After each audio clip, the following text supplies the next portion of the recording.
Moving on to non-defensive listening and speaking. So even in the worst case, it's possible for a couple to purposely edit what they hear, ignoring the hostile and negative parts of the exchange, the nasty tone, insult, contemptuous criticism, to hear the main message. And that's on page 145. The most powerful form of non-defensive listening, of course, is empathy.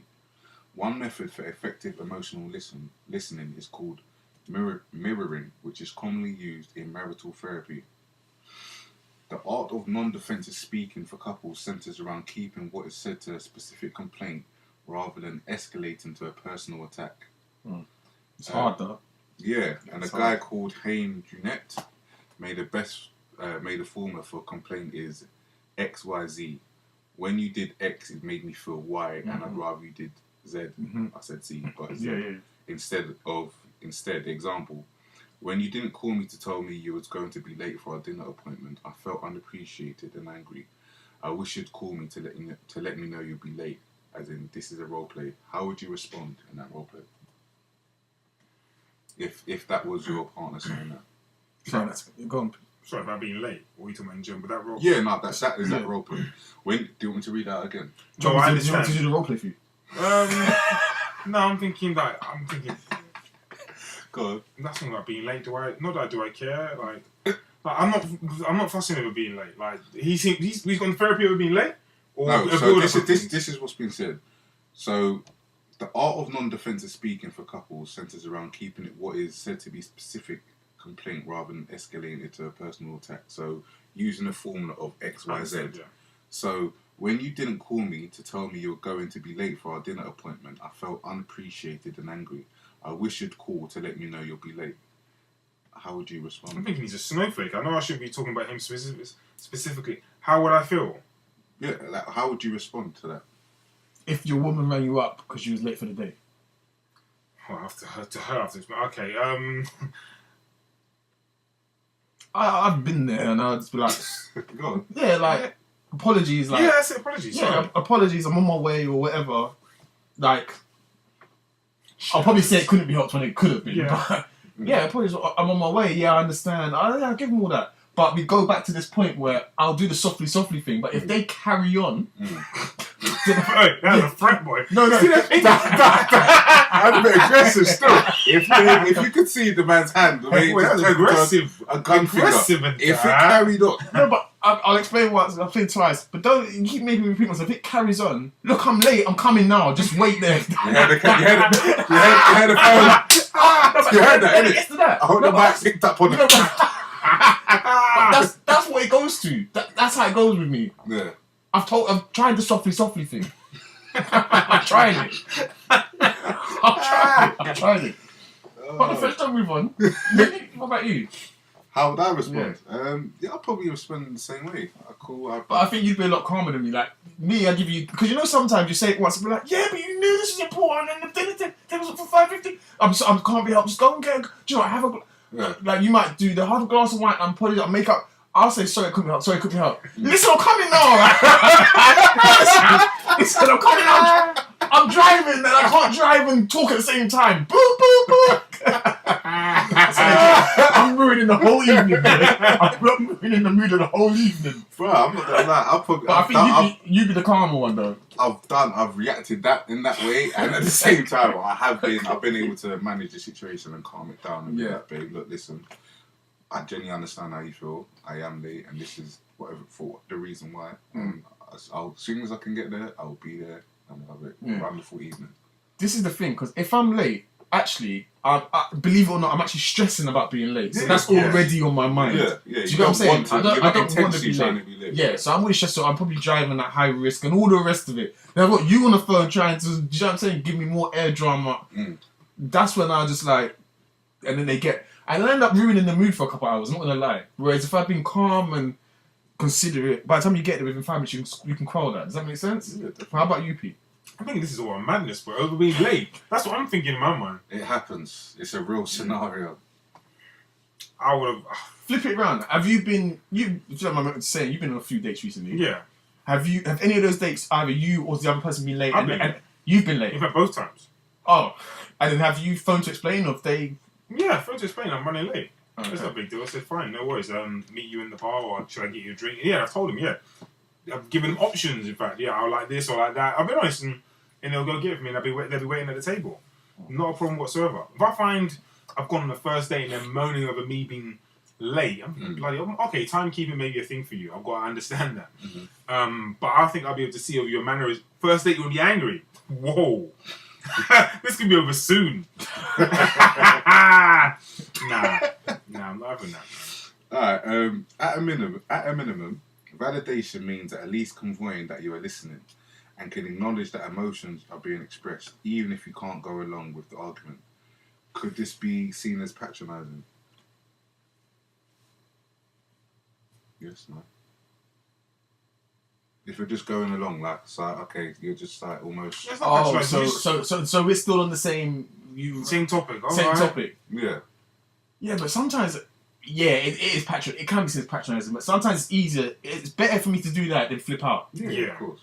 It definitely is. So, and I have done that before because I actually have done that. I've done that. At times you have to. Yeah. I think Yeah, it sounds like accepting you're right. Okay, you made your point. Yeah. It's okay. Yeah. But that can become across as patronising. But as you made a good point, I am being patronising. Yeah, but you're making a good point. It's rather that than Yeah. flipping out and be like, look, just shut up. I'm going to get there in a second. Hold your mouth. Yeah. That you'd rather be patronising. Yeah. Yesterday, I think it was yesterday, with all the traffic and stuff, I picked up someone. We're going to over the bridge anyway. I forget where we're going anyway. South of the bridge. Yeah, south of the bridge, 9 minutes. All right, and obviously there's 1 or 2 bridges closed yesterday. So my sat nav said go this way, but the guy was like, I know a shortcut, and I was like, Was he metrosexual? That's it. No, but he was like very quick. He couldn't wait. I know a shortcut. He couldn't wait. Like, before he jumped in, I've got a shortcut, and I was like, okay, Just if you say so, all right. He said 18 minutes when he got in the car. He said, take a left here, and then go straight up. When I said, mate, it's going from 18 to 30. Right? Do you want me to continue? I said, do you want me to continue with the journey? Not to continue with the journey. You sure you don't want me to take the right? Yeah. Blah, blah, blah. Long story short, anyway, his girlfriend in the car did not stop. On him. Should we go home? Should we get out of the car? And in his mind, he was going nuts. You could see he was ready to pop. He was like, it's going to be okay. Let's just go there, blah, blah. Yeah, so I can see again how difficult it can be to... What made him think? Was he trying to show off? I have no idea. He just thought he was smart in the sat nav. To the left here. I was like, just let me do what I need to do. Oh, gosh. Moving on. That's funny. Cool. Practicizing. These maneuvers used when emotional arousal is sure to be high. They have to be overlearned if they are to be accessible when needed most. This is because the emotional brain engages with those response routines that were learned earliest in life during repeated moments of anger and hurt, and so become dominant. For the reasons that above strategies need to be tried out during encounters that are not stressful. So, see what we were saying, if you was in the heat in a moment, would you be able to do this? Basically, practical advice is try it when you're not at such a heightened state. So you kind of then becomes normalised habitual. Yeah, exactly. With that same logic, wouldn't you respond how you would in a normal low stressful encounters? I think see, this is what happens when you write things and take notes down and not actually realise. I think what you're saying is you're not going because it's not. My point was because you're not in that same high stressful situation. Environment or situation, your reaction is obviously going to be different. Yeah. But at the same time, the practical advice is to actually get into practice of using those techniques to get out of those. I think it's good because I know it kind of like later in the book he mentions 1 or 2 stuff like that, and I think it just provides options. So when you do blow your top, you now have 2 options instead of 1. Which you've got another. Number 1 was speed ahead. Yeah. Whereas the second one might be actually just checking BPM. No, but imagine start doing if you actually put that in practice. After a while, as you said, it'll become normalised. And people just think you're weird. You're out in a restaurant. Hold on, honey. That's why I'm blowing my top. Moving on, managing with heart. The Story of Melbourne. That's on page 148. We won't go into that too much, but it's a good story worth mentioning. Teamwork opens line of communication, cooperation, listening and speaking one's mind. Rudiments of social intelligence are now emphasised in training pilots, along with technical prowess. When keeping it real goes wrong. I noted that down for some reason. Keep it real goes wrong. You know the Dave Chappelle. Yeah. Keep it real goes wrong. Do you think we need more emphasis on EQ in the workplace or emotional intelligence? I think in general. So whether workplace. Who's we? Sorry, Pete. When you say we, the general public. Yeah, it's in focusing society. on the Afro-Caribbean. Nah, bro. No. Just us in society. That's funny too, though, but yeah.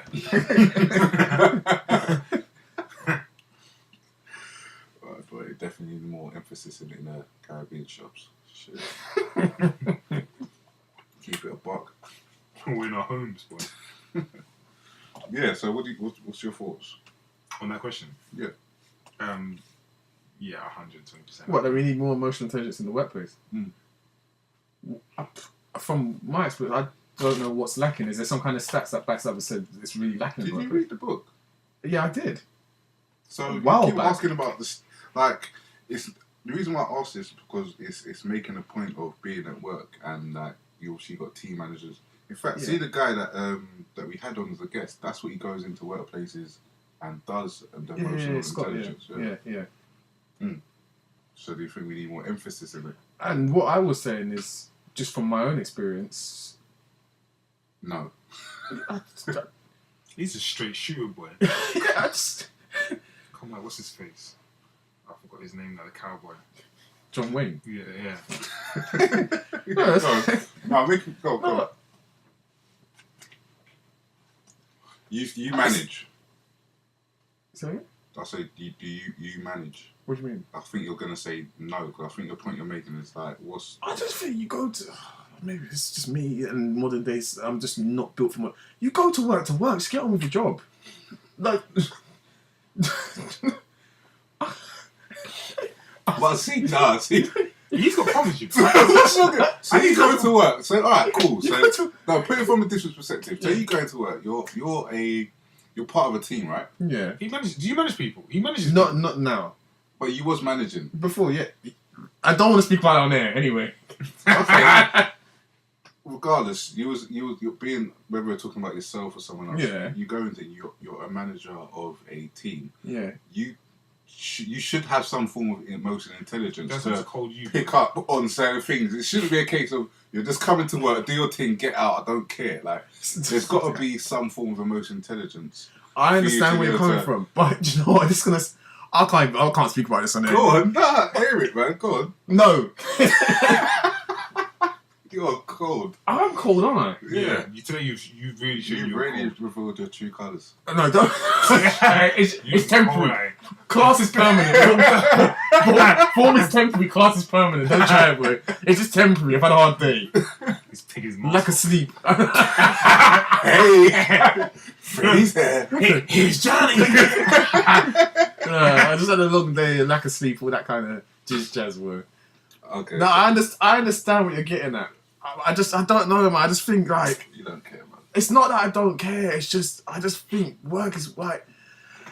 Like, go to work, do your role. Like, just like not leave the emotions at home, but basically no. But sometimes people bring their whole lives to work, and it just doesn't register well with me. But say you're again.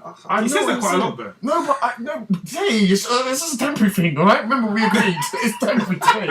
Now for today, ask me tomorrow, it might be different. Anyway, class is permanent. I keep saying that. Anyway, no, but it's just like I don't know. Maybe I am a bit effed up, but you go to work. People bring their whole lives to work. Like everyone's going in the world, who they're dating, and they went on this. No, for me, there's definitely someone's cousin done. It's just like.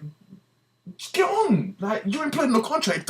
In your contract, it doesn't say, like, come to work with all your emotional stress. No. I mean, you should come to work with your emotional stress, but at the same time, you're not a robot. You're Exactly. not a robot. So there's only so much the human can actually take as such. And I think if someone's Then there, you see also someone you want to get the outside, best out of people as counsel well. that or Pete, talk to him. You want to get the best out of people, and the way to get the best out of people is to get to know them. take a massage. Not necessarily. I mean, there are some things which you have to. I'll be honest. Actually, some things you have to play out to. I'm sure you have to play out to. I'm not saying necessarily yourself, but with your partner. There's gonna be things the person will be saying in reference to work as to, I want to deal with this. In my mind, I'm thinking, what a load of shit. Yeah. Like, however, it's not a case of massaging her ego. She's actually trying to offload whatever is on her mind as such. And then from there, you can get the best out of her or get her to enjoy the rest of her day, blah, blah, blah, so on and so forth. I'm talking about relationship here. But at work, it's the same thing. Do you know what I realised? I went to massage yesterday, and this is the best ever creation. I know I'm getting these. Those some people you discuss now. I'm getting them all Alexa. Perfect. Wow.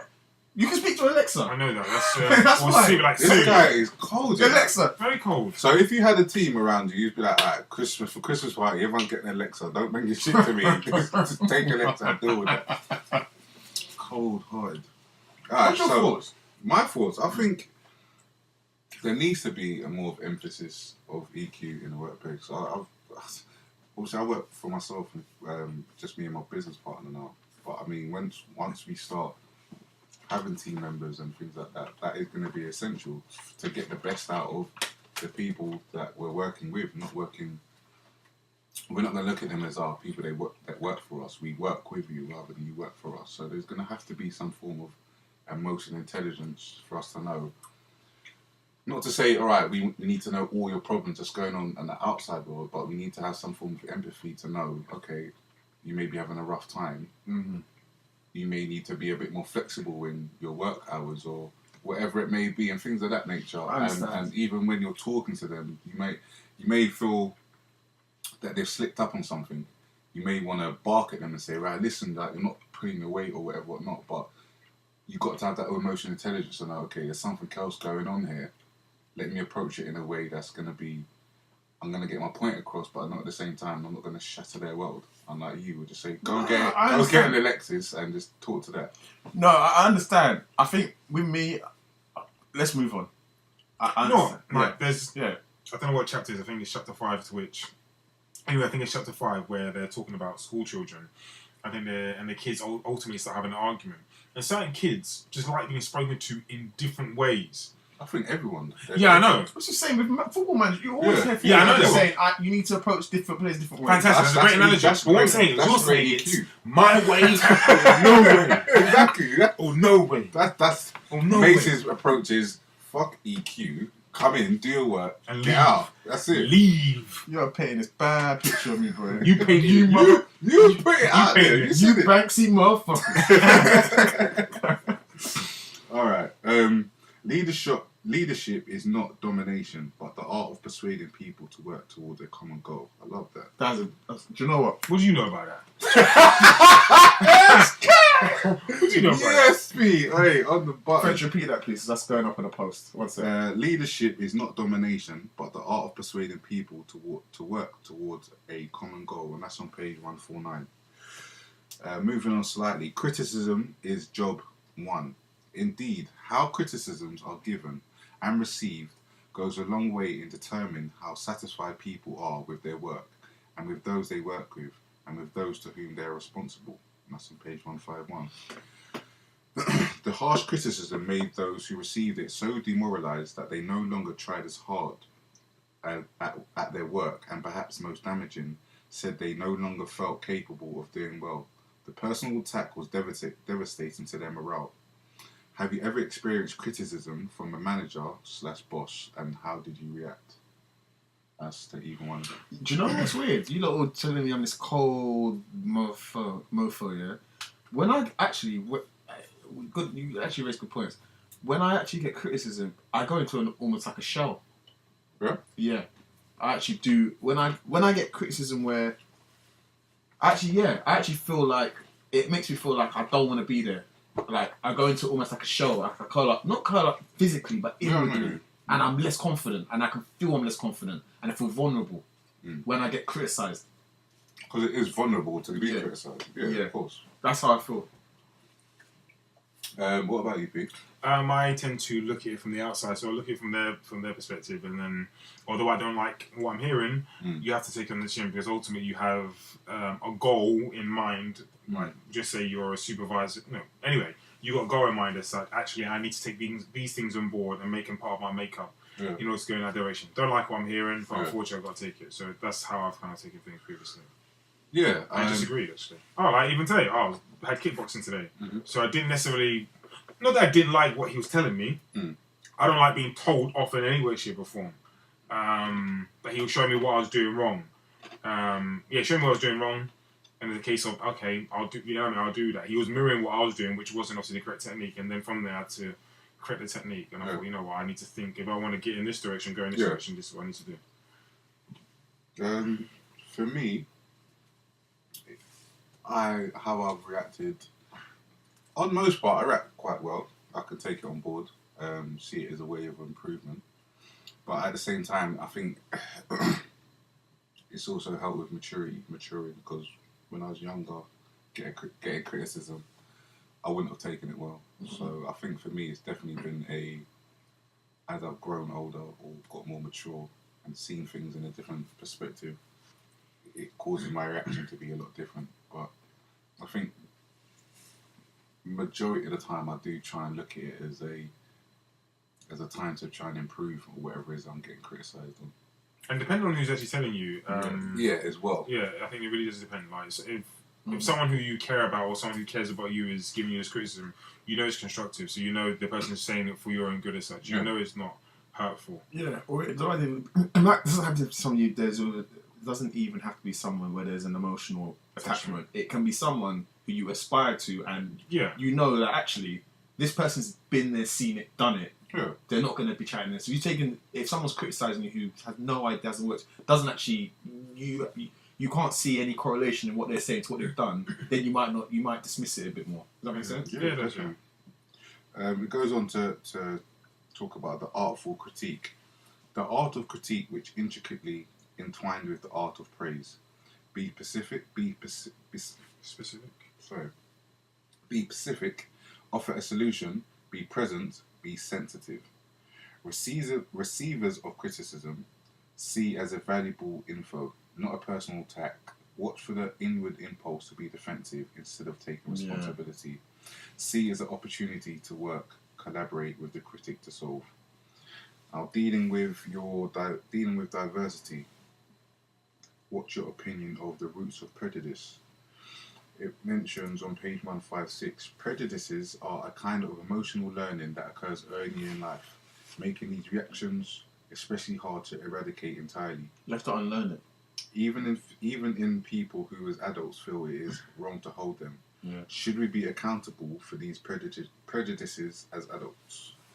Because you can do, once you're of a certain age, you can do your own research. Because a lot of prejudices you have to actually unlearn. Mm-hmm.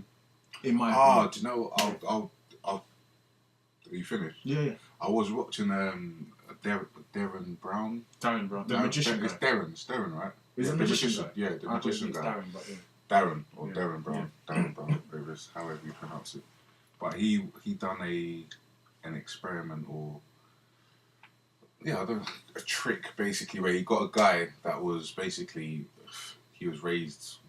He won't see it. He's saying he's not a racist, but he's prejudiced more towards white people than he is anyone else. But basically, the experiment goes on, and he gets him to put his life on the line for someone of Mexican descent.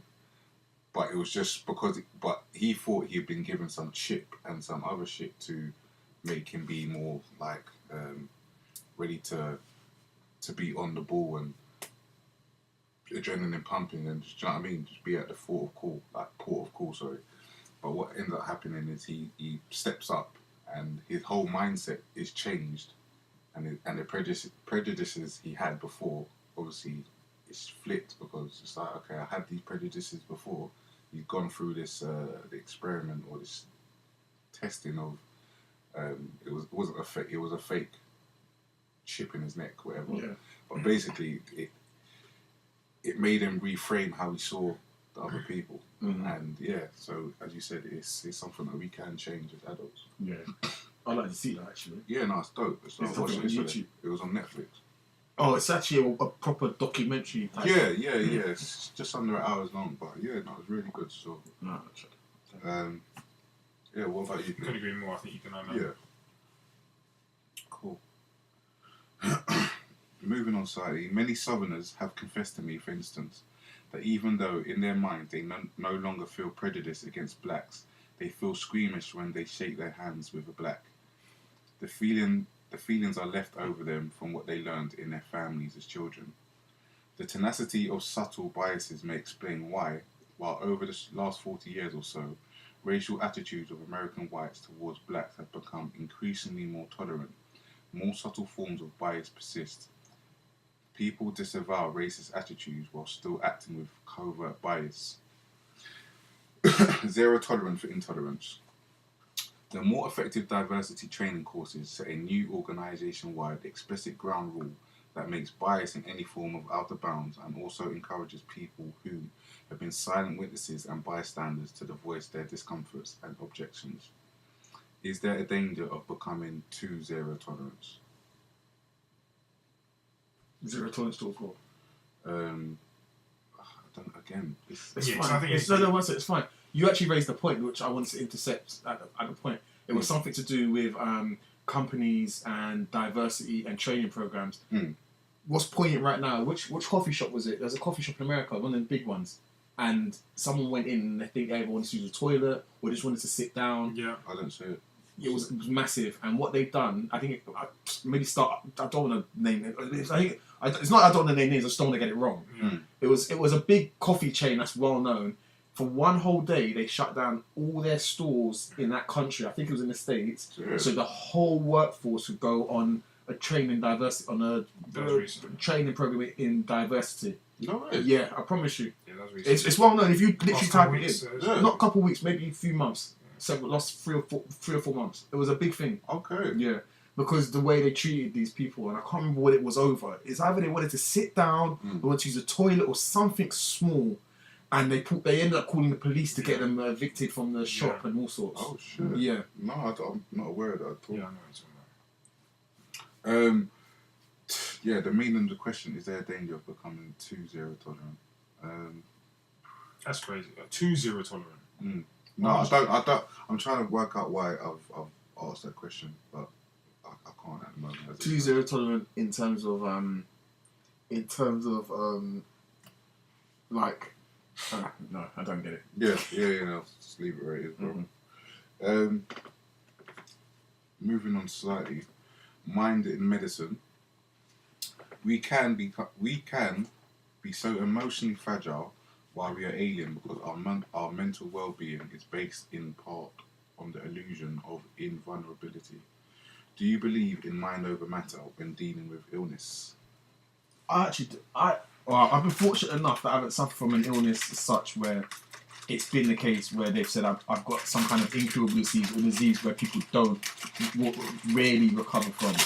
But I don't know why, but I am a firm believer in that. I think it's because we take away diseases and be in positions where you might have bodily issues or whatever. Just even like running a marathon or when I'm playing football, like little things like, no, I'm gonna do this, I have to, I can, and then it's like a small win, but it's a sense of achievement because I can't stand it when people say I can't do that. There's even like, I think the other day I was running for a bus with someone else and like, oh, it's gone, we're not gonna make it, and I said, you don't know, like, let's just try, let's just go for it, like, do you know what I mean? And then even like we was going for a train, I was like, oh, the train comes at 46 past. I said, just go anyway, like, and the train was delayed by 2 minutes. It's things like that. Do you get what I'm saying? Yeah, so that's why I probably believe in like, just go with a positive instinct. Yeah. Or just go with well, if we miss it, at least we made every effort or every chance to get there. Does that make sense? Yeah, definitely. How about you? This whole giving up notion straight away, and it's just, Chuck out. it's just not for me. yeah, man. It's just I don't I've like come too far.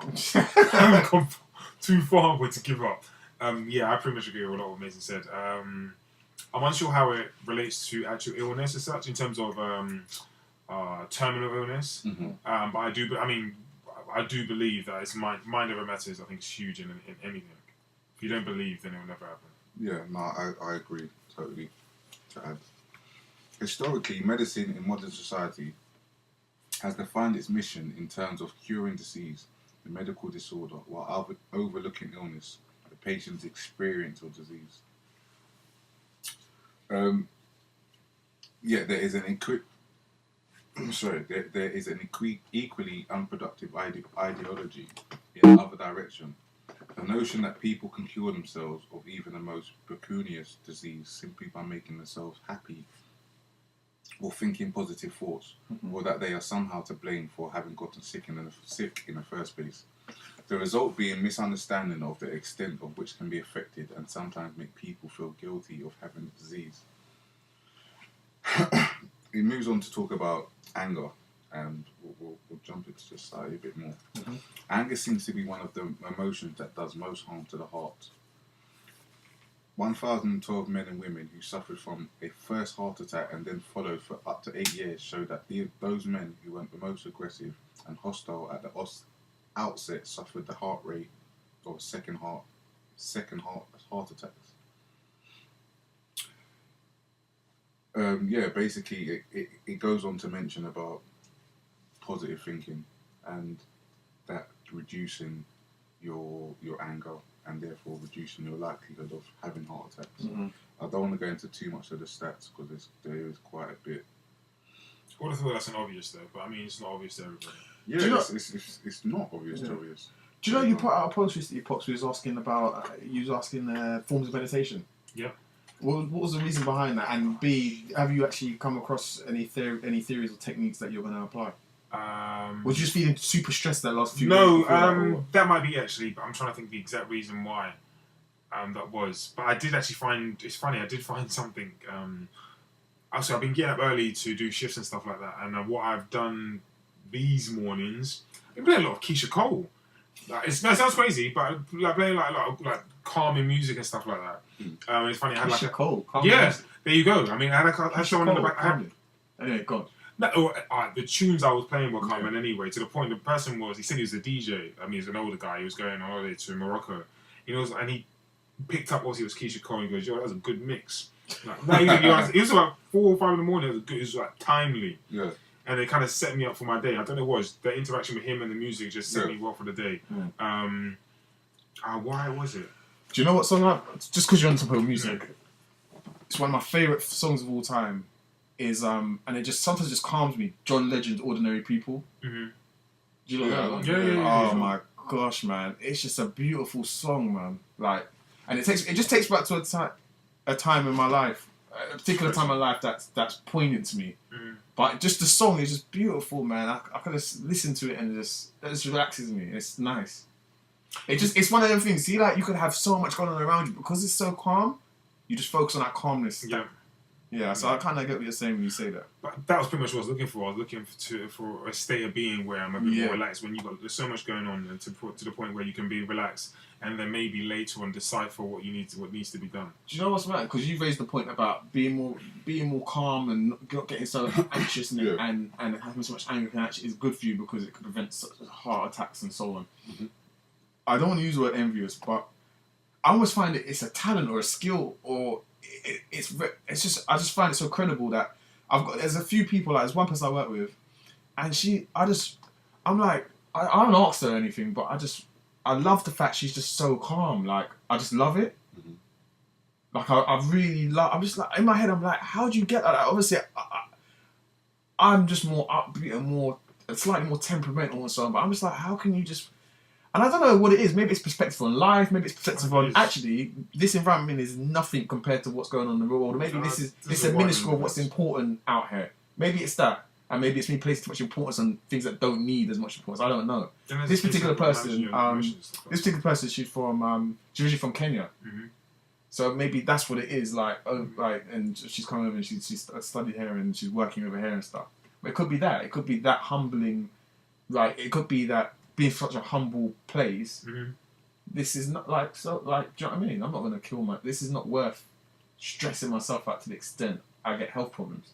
A lot of people think like that as well. Like there's only a certain point to which I'm going to get stressed about this situation or this job. In that there's only so much I'm going to gain from it. The fact you have that control, the fact you can internally have that control, is credible. It's something I'm like, wow, like. But I think you have to do it consciously.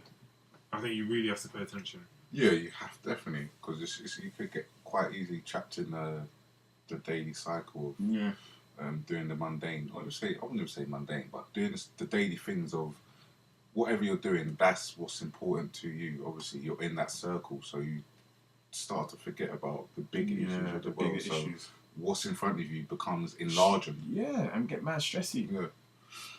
I'm one of them people. So. Moving on slightly, I just got a few more questions, then we can move on to the next chapter. Yeah. Depression seems to pose a particularly grave medical risk for heart attack survivors. Have you ever felt that your emotions are affecting your health, or vice versa? My emotions affecting my health. Or vice versa. Health affecting my emotion. There's been times where health. There's been times where my emotions definitely affect my mood. Does that relate to health? I don't know, but it affects my state of mind almost. Like I think irrationally. What do you mean? Give me an example. So I might just be stressed out. Yeah? Stress emotion? Is it an emotion, stress? I don't think it's an emotion. It's a reaction to an action. Yeah, and it just makes me think. So it makes me snappy. Okay. It makes me really, really snappy and not a nice person to be around. If that makes any sense. But yeah. And affecting my health, I've never actually broken down, had a heart attack or. You know, like for example, when people, as you said, get stressed about work. Yeah. What tend to stress? It will give you bags underneath your eyes and start affecting your health, and that can start affecting your mental health. Got you. It can start affecting your physical health as well. Literally, can actually make you become ill, and I think that's the emphasis I was going towards. That's happened to me, definitely. I can tell. See, when I've had lack of sleep, or if I'm stressed, or I've got a lot to do, and then I end up sleeping less, I can tell my body we develop very well together. So I hope so. yeah. So I can tell. See, when I start sneezing, a little cough, I know if a strong and fit me can fight off all these little bugs that all these other types of people get. Yeah. My body can fight off because in the workplace everyone's sick, and I can get a little sneeze, a little cough, but actually I know it's my immune system, and it's just me needing that extra 2 hours sleep or extra bit of fruit. Me and body know each other very well. Now we're at a point where we can fight all these little foolish things off. Like we're strong enough to do that out here in these streets. But as I said, lack of sleep, I can feel it because then my immune system, I can feel it. Things are penetrating and make me sneeze and all the rest of it. What about you, Pete? I think they're both intrinsic. I forgot what the question was. So what is the question? You don't listen, man. I was. Yeah, every episode, bro. Every episode. No, I was listening. I'll ask again. It's cool. Okay, We do this every episode. I've noticed the theme. This is detail. This is our theme, bro. It's cool. This is cool. Detail. It's cool, bro. Have you felt your emotions affect your health or vice versa? Yeah, I think when you start eating, I think they do. I think they're both intrinsic, really. So I think I thought I was boring you. I thought he was yawning. All right, so just carry on. Yeah, man. no, I'm carrying on. Allow me to finish. All right, cool. Yeah, so I think if you eat badly, then I think naturally you're going to feel badly. And I think it's a rolling effect, and I think vice versa as well. I think. For me, I don't happen. If I eat badly, my poo don't come out nice. I'll be honest, boy. My stomach just plays up, my poo comes out so nice. That's crazy. I can agree with that still. It don't make me feel bad unless I'm really going ham, and even after that, I mean, the same will go for exercise as well. I think after a good workout, you feel good. I can agree with you on that. There's times I'm feeling stressy and I go and play a little football, good runner, good sweater, and I feel a bit better. Something a bit like the blessing. Feel fine. Next one.